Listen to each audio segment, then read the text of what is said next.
Here's how you can easily change the background of your video in Capcut on PC. First, import your video into Capcut and drag it onto the timeline.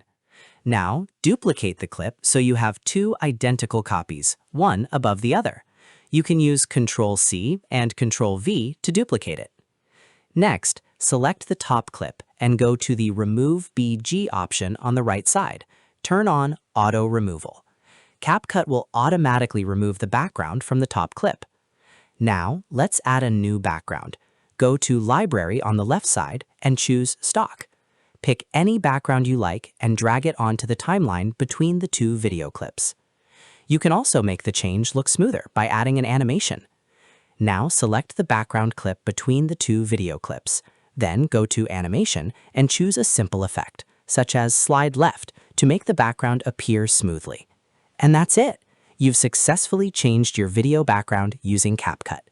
If you found this tutorial helpful, don't forget to like this video, subscribe to the channel, and hit the bell icon.